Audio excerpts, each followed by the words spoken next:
नमस्कार, मैं हूं दीपक विशाल और आप देख रहे हैं द बिग न्यूज़ 9। चूँकि बिहार में पहले चरण का आज मतदान होना है और दूसरे चरण की जो चुनावी प्रक्रिया है वो काफ़ी तेज़ हो गई है। तमाम प्रत्याशी जनता के बीच में जा रहे हैं और उसी कड़ी में हम अरवल जिला के कुर्था विधानसभा क्षेत्र में हैं और हमारे साथ विनोद कुमार जी हैं, जो कि शोषित समाज दल समर्थित प्रत्याशी हैं और इनसे चर्चा करेंगे, समझेंगे क्या मुद्दा है, किन मुद्दा को लेकर के जनता के बीच में। बहुत बहुत स्वागत है विनोद जी। सबसे पहले तो आपका चैनल को स्वागत है और आपको भी नमो बुद्धाय, जय भीम है। क्या मुद्दा रहा है इस बार, किस मुद्दा को लेकर के आप मैदान में? ये पहला हमारी मुद्दा है अनिवार्य शिक्षा और समान शिक्षा। बाबा साहेब डॉक्टर भीमराव अंबेडकर के साहित्य को सभी पुस्तकालय और दलित छात्रावासों में उसको लागू करना। वोट परिचय पत्र बनाना ये जगदा बाबू का मांग था। दूसरा था कि वोट को अनिवार्य करना, जो कि सरकार ने वोट को बहिष्कार कर दिया नोटा के माध्यम से।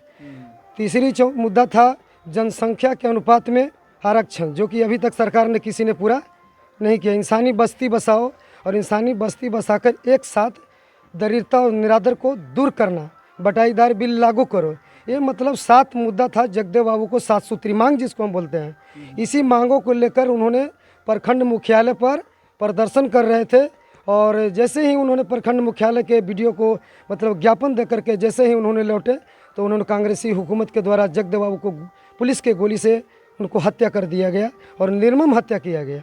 मैं वही 7 सूत्री मांगों को लेकर जो हमारे विधानसभा में चुनाव हम लड़ रहे हैं वही हमारी मुख्य मुद्दा है। चूँकि जगदेव बाबू का जो सपना था वो गरीब वंचित शोषितों की लड़ाई लड़ने की थी, तो उनके जो पद चिन्ह पर आप चलने की बात कर रहे हैं, लेकिन उनकी पार्टी शोषित समाज दल को इस बार सिंबल भी नहीं दिया गया, इस पर क्या करें? देखिए, इसमें सबसे बड़ा सत्ता का साजिश है।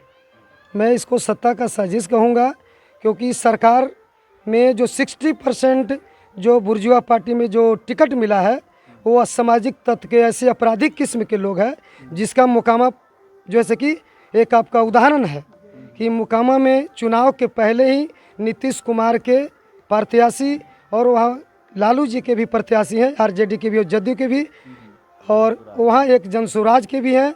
और उन तमाम अपराधियों के द्वारा एक इंसान को दिन दहाड़े उसको गोली मार दिया गया, उस पर गाड़ी चढ़ा दिया गया। तो एक बहुत बड़ी निर्मम हत्या है, जो साजिश एक राजनीतिक साजिश है। इसी तरह हमारे पार्टी को भी आज राजनीतिक साजिश के तहत हमको सिंबल नहीं दिया गया। दूसरी बात, हमने फार्म में भर करके यारी छाप चुनाव चिन्ह सिंबल हमने मांगा, जो कि किसी 13 उम्मीदवार में सबको अपना अपना चुनाव चिन्ह आवंटन कर दिया गया, लेकिन हमको चुनाव चिन्ह कप प्लेट दिया गया था। उस कप प्लेट चुनाव चिन्ह में जब वहाँ से रिटर्निंग ऑफिसर जब सिग्नेचर कराने आए तो मैं उस पर सिग्नेचर करने से इनकार कर दिया कि मैं सिग्नेचर नहीं करूँगा, क्योंकि मैंने यारी चुनाव चिन्ह भर कर दिया। मेरे पार्टी के जो पहले भी यारी चुनाव चिन्ह था तो हमने भर करके भी दिया। किसी प्रत्याशी को ये आवंटन आरी चुनाव चिन्ह नहीं है तो फिर आप हमको क्यों नहीं दे रहे हैं? इसलिए हमने यहाँ भी संघर्ष करके और आरी चुनाव चिन्ह लिया, इसका उदाहरण है। उसी तरह इस पार्टी को डिस्प्यूट में डाल दिया गया। सारा पेपर रहते हुए इलेक्शन कमीशन ऑफ इंडिया का लापरवाही बताया जा सकता है, कानून को लापरवाही बताया जा सकता है। अगर कुर्था की जनता आप पे भरोसा करती है, आपको जिताती है, तो ऐसा 5 काम बताइए जो इनके लिए करना चाहेंगे। बस पहला काम वही अनिवार्य शिक्षा, समान शिक्षा लागू करेंगे। बाबा साहब के साहित्य को सभी दलित छात्रावासों और सरकारी पुस्तकालयों में लागू करेंगे।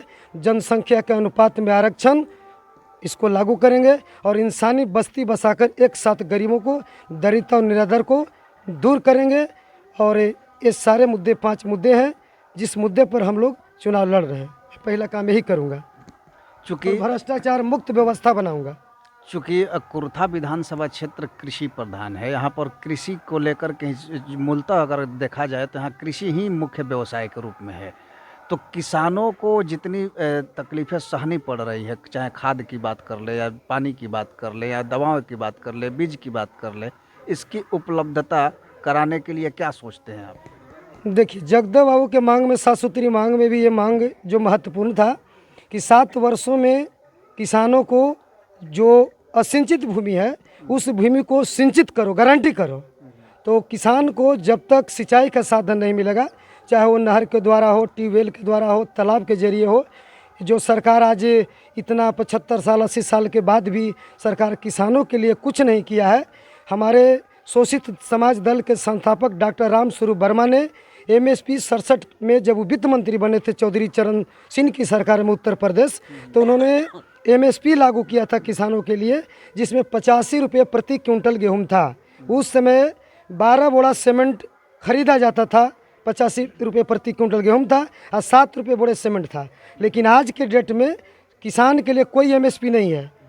जो हमारे किसान भाई हैं वो 95% जो अपना धान है या जो भी चीज़ गेहूं है वो बाज़ार में बिचौलिया के माध्यम से बेचते हैं और पैक्स में जो बड़े बड़े पूंजीपति हैं उनका धान जाता है।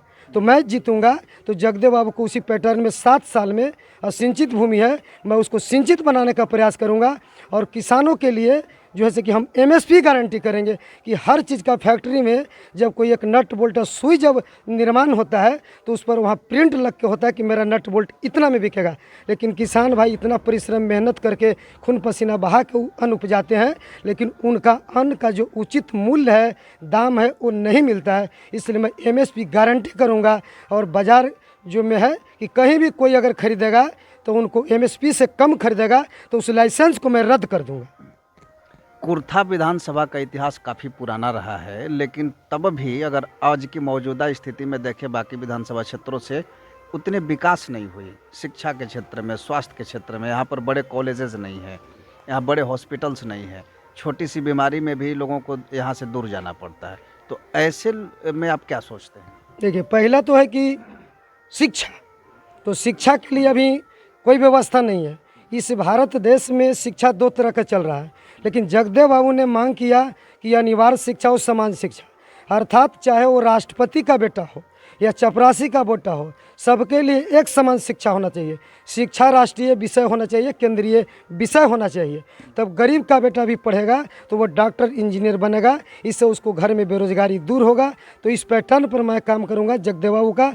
दूसरी, स्वास्थ्य का इतनी अभाव है हॉस्पिटल का कि रात में हमारी माँ बहनों का जब डिलीवरी होता है, प्रसूति होता है, तो पटना गया जब यहाँ का लोकल डॉक्टर रेफ़र कर देता है तो बीच में जाते जाते दम तोड़ देता है। तो मैं इसके लिए हर पंचायत मुख्यालय पर मैं स्वास्थ्य केंद्र का बिल्कुल उचित व्यवस्था करूंगा, जिसमें हर विभाग का एक सप्ताह में 3 दिन कम से कम डॉक्टर बैठे, जहां उचित गरीबों का इलाज हो और इलाज के अभाव में किसी गरीब का जान न जाए, इसके लिए मैं व्यवस्था करूंगा। और प्रत्येक पंचायत स्तर पर मैं पुस्तकालय का उद्घाटन करूंगा और उसमें सुचारू ढंग से उसको संचालित करेंगे, जिसमें बाबा साहब का, ज्योतिबा फुले का, सम्राट अशोक का, बुद्ध का, ऐसे ऐसे क्रांतिकारी महापुरुषों का किताब वहाँ 24 आवर मिलेगा, जिसे गरीब का बेटा पढ़ेगा, उसके अंदर मान, सम्मान, स्वाभिमान जगेगा।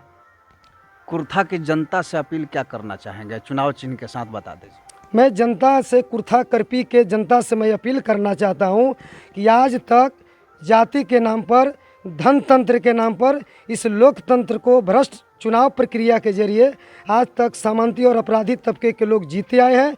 इसलिए मैं उनसे निवेदन करूंगा कि ये धरती, बिहार की धरती, जगदेव बाबू की कुर्बानी और बलिदान की ऐतिहासिक धरती है, जिन्होंने गरीबों जनता के लिए, 90% शोषितों के लिए, इज्जत और रोटी के लिए उन्होंने कुर्बानी दिया है।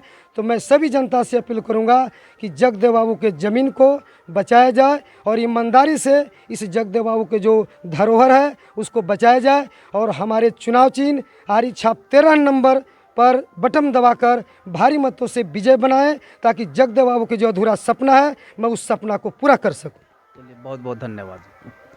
तो हमारे साथ शोषित समाज दल से समर्थित प्रत्याशी हैं कुर्था से, और इन्होंने अपनी बातों को रखा है। बाकी जनता मालिक होती है और जनता को ही डिसाइड करना है कि वो किसे चुनना चाहती है, किसे नहीं चुनना चाहती है। तो ऐसे तमाम खबरों को हम लेकर के आते रहेंगे। आप बने रहिए हमारे साथ और देखते रहिए द बिग न्यूज़ 9। नमस्कार।